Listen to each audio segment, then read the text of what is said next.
नमस्कार मित्रांनो, पूजाच रेसिपीज मध्ये तुमचं सर्वांचंच अगदी मनापासून स्वागत आहे। आज आपण बनवणार आहोत मुळ्याचे पराठे। तर त्यासाठी सर्वात अगोदर आपल्याला कणिक मळून घ्यायचे आहे। तर इथे मी 2 मोठ्या वाट्या इतकं गव्हाचं पीठ चाळून घेतलेलं आहे। यामध्येच आपल्याला अगदी अर्धा छोटा चमचा मीठ काढून घ्यायचं आहे। आता आपण जसं चपातीला पीठ मळून घेतो त्याच पद्धतीने आपल्याला हे पीठ मळून घ्यायचं आहे।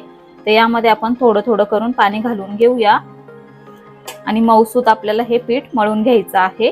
तर आपण ते पीठ मळून घेऊया।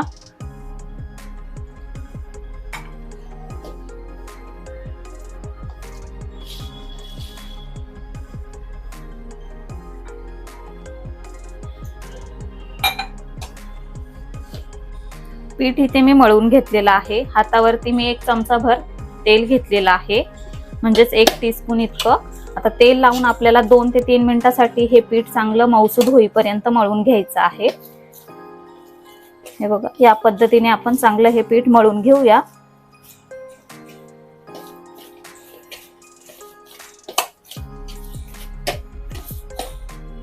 इथे आपलं पीठ चांगलं मळून तयार झालेलं आहे। आता आपल्याला हे झाकून अर्धा तासासाठी बाजूला ठेवून घ्यायचं आहे। तोपर्यंत आपण याची स्टफिंग तयार करून घेऊया। इथे मी 4 ते 5 मुळे घेतलेले आहेत। हे स्वच्छ आपल्याला धुवून घ्यायचे आहेत। त्यानंतर आपल्याला याचं साल काढून घ्यायचं आहे। हे बघा, या पद्धतीने वरचं साल आपण हे काढून घेऊया। याच पद्धतीने सर्व साल काढून घ्यायचं आहे।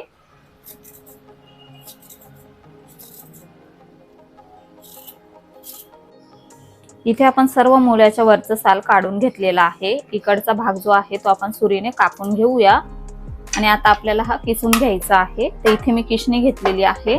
तर हे बघा, खूप जास्त बारीक सुद्धा करायचं नाहीये याने आणि खूप जास्त मोठं सुद्धा नाही। आपण मीडियम किसणीने किसून घेणार आहोत। तर या पद्धतीने आपण हे किसून घेणार आहोत। हे बघा, याच पद्धतीने आता आपण संपूर्ण मुळे किसून घेणार आहोत। हे बघा, एवढं बारीक आपल्याला हे किसून घ्यायचं आहे।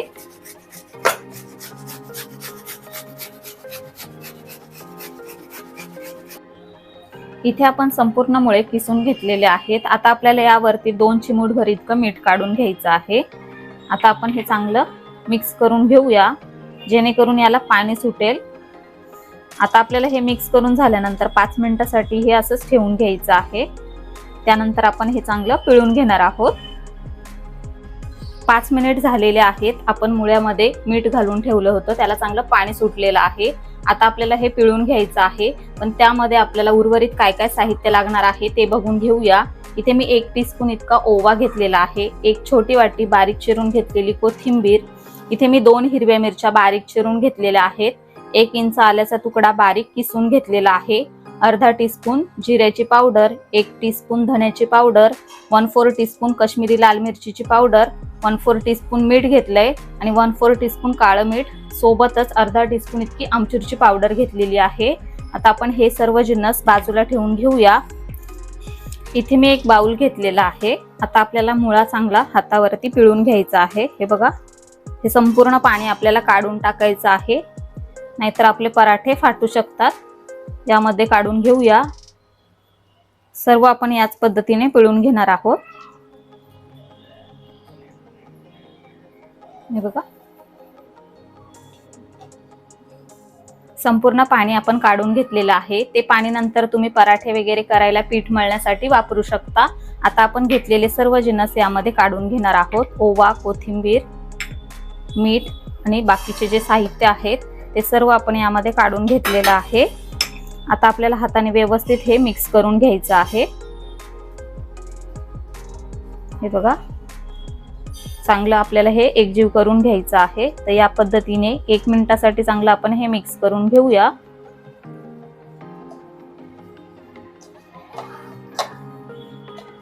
आता आपण लगेचच याचे पराठे तयार करायला घेणार आहोत। आपलं पीठ सुद्धा चांगलं मुरलेलं आहे। हे बघा, इथे आपले पराठ्याचे स्टफिंग जे आहे ते बनून तयार झालेलं आहे। पीठ इथे आपलं चांगलं मुरलेलं आहे। आपण थोडंसं हे मळून घेणार आहोत। हे बघा, या पद्धतीने आता आपल्याला पराठ्यासाठी जेवढं पीठ लागणार आहे तेवढं आता आपण हे काढून घेणार आहोत। तर हे बघा, एवढा एक पिठाचा गोळा मी हातावर काढून घेतलेला आहे। उर्वरित पीठ आपण बाजूला ठेवून घेऊया। या पद्धतीने आपण थोडंसं हातावरती मळून घेणार आहोत आणि या पद्धतीने आपल्याला याची एक वाटीसारखं तयार करून घ्यायचं आहे, जेणेकरून आपल्याला याच्या मध्यभागी स्टफिंग भरता येईल।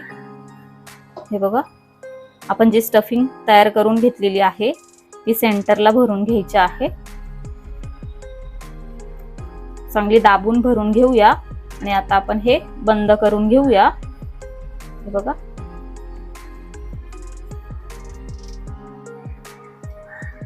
हे उर्वरित पीठ जे दिसतंय ना ते आपल्याला काढून घ्यायचं आहे आणि बंद करून घ्यायचं आहे।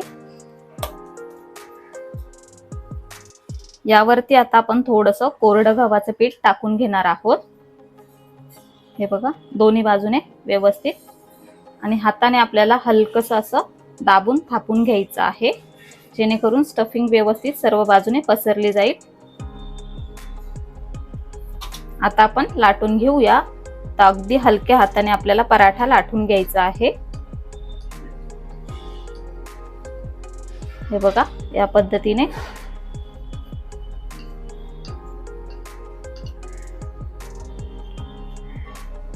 इथे आपला पराठा लाटून झालेला आहे।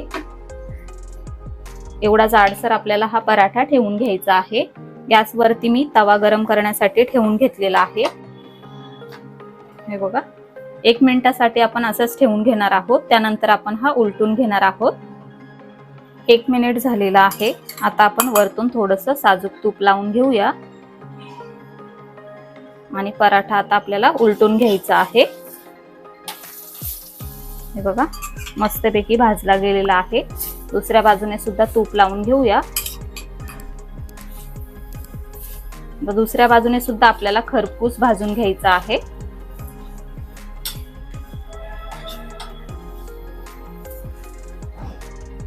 हे बघा, इथे आपला पराठा दोन्ही बाजूने सुद्धा मस्तपैकी खरपूस भाजून झालेला आहे। आता आपण हा काढून घेऊया आणि उर्वरित सर्व पराठे याच पद्धतीने तयार करून घेऊया।